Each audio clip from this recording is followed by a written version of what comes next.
Nossos repórteres percorreram nos Estados Unidos e no Mato Grosso o caminho que faz a soja plantada por americanos e a soja plantada por brasileiros. É mais produtivo plantar soja aqui e muito mais lucrativo plantar lá. A nossa vantagem, descrevem os repórteres Flávio Fachel e Jonas Campos, essa vantagem perde-se pelo caminho que vai da plantação ao porto.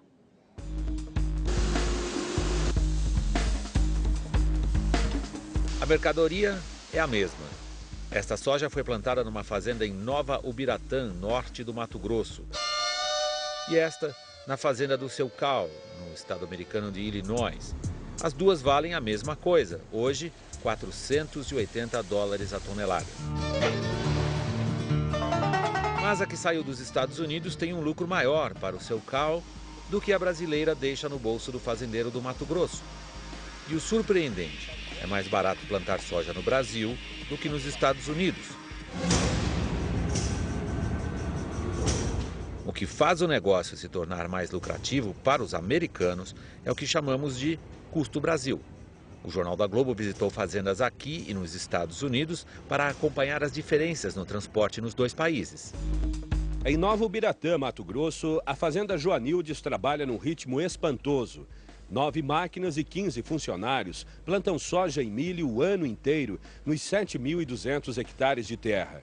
De janeiro a março, época da colheita da soja, é ainda mais intenso e seu Moacir chega a colher 16.500 toneladas de soja.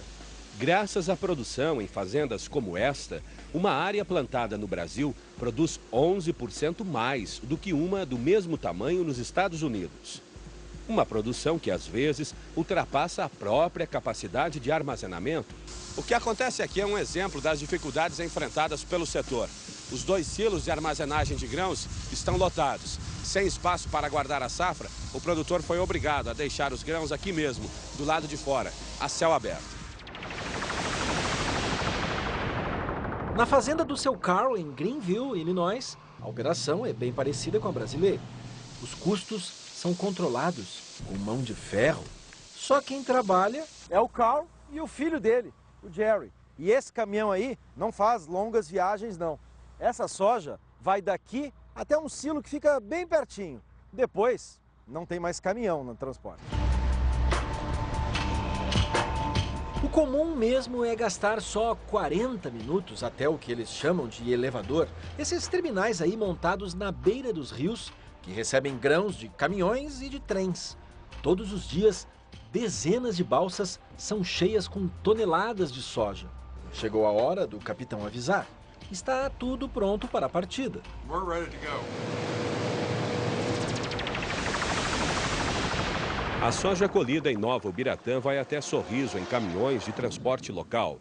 De Sorriso, ela seguirá também de caminhão até Alto Araguaia, na divisa de Mato Grosso com Goiás. Daqui até o terminal de descarga são quase 1.000 quilômetros. E dependendo das condições da rodovia, a viagem pode demorar quase 20 horas. Durante a viagem no Brasil, nossa equipe se deparou com muitos obstáculos. BR-163, Mato Grosso, o corredor do transporte de grãos. Nosso caminhão está carregado com milho e faz o mesmo percurso que a soja. Além do trânsito intenso, obras na rodovia. Em alguns trechos, os caminhões andam bem devagar. Os motoristas perdem um tempo precioso no caminho. É tempo perdido pra gente, né? Atrasa a viagem. Toda viagem é mola, ou é balanceira, ou é pino de centro. Alguma coisa sempre tem quebrando no caminhão, né? A rodovia estreita tem vários pontos perigosos. Os acidentes são frequentes.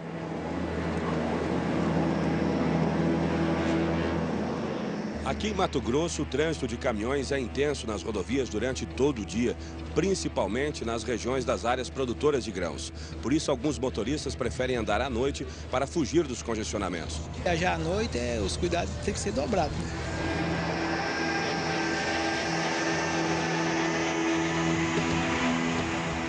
18 horas depois, o caminhão chega a Alto Araguaia. 60% da soja brasileira exportada faz este percurso. Mas o trajeto está só na metade. A carga segue de trem até o Porto de Santos em mais 3 dias e meio de viagem. Da saída da fazenda até a chegada ao porto no Brasil, a soja demorou quase uma semana. A tonelada da soja vale o mesmo no porto brasileiro ou no americano, mas o custo portuário no Brasil é o dobro.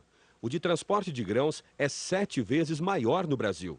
No final, sobram no bolso do produtor brasileiro $328 e no do americano 458. Demonstra que quanto mais deficiência logística o produtor tem, quanto mais ele tem que pagar para escoar o seu produto, mais eficiente ele tem que ser dentro da fazenda para ser competitivo.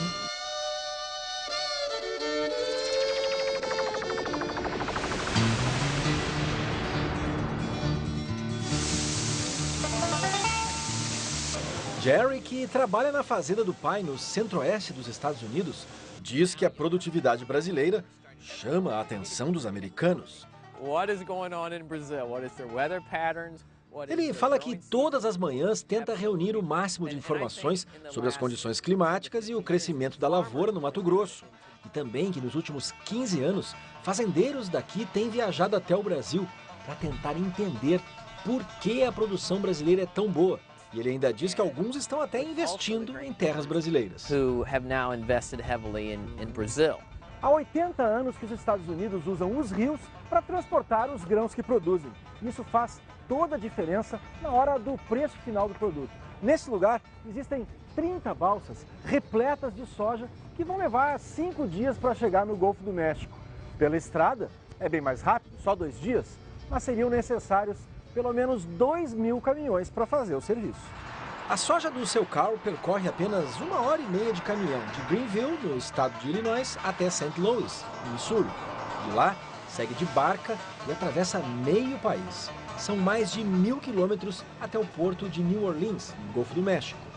Esse produtor, que acaba de visitar fazendas de soja no Brasil, não tem dúvidas em afirmar: os brasileiros estão cada vez melhores na hora de plantar e colher, mas no transporte, nossas rodovias ainda são como as deles há 50 anos. E as ferrovias, bem parecidas com as que eles tinham em 1800.